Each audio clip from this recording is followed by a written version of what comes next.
Good evening সবাইকে। ব্লগটি বিকেল থেকে শুরু হয়েছে, তাই ইভিনিং বললাম। চলো কাজের কাজ করি এবার। Hello, welcome back to my channel Diya Tulika. আজকে 17 of December, party makeup booking আছে। এখন বেরোচ্ছি, অলরেডি 4টে বেজে পার হয়ে গেছে। চলো সাজাতে যাই।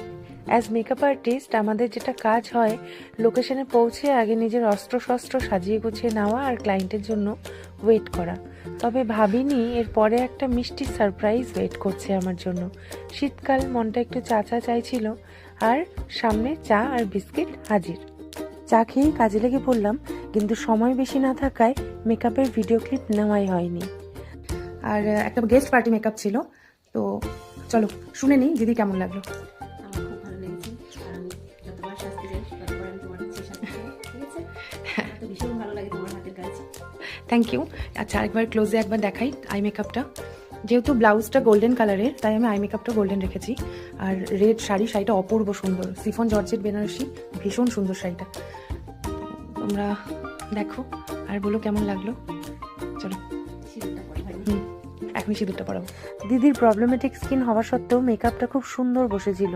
সে নিজে ভীষণ স্যাটিসফাই ছিল, আর নিজের কাজ ভালো হলে কার না ভালো লাগে বলো। এবার আমি ঝটপট করে নেক্সট লোকেশনে চলে গেলাম, কিন্তু 1 ঘন্টা লেটে। একটু ভয়েই ছিলাম, তবে ক্লায়েন্ট এত ভালো যে আমাকে একটুও রাগারাগি করেনি, বরঞ্চ ভীষণ ভালোভাবে টেক কেয়ার করেছে। কিছু মানুষের ভালো ব্যবহার সারা জীবন মনের মধ্যে দাগ কেটেই রয়ে যায়। তাদের মধ্যে আজকের এই 2 দিদিও আছে।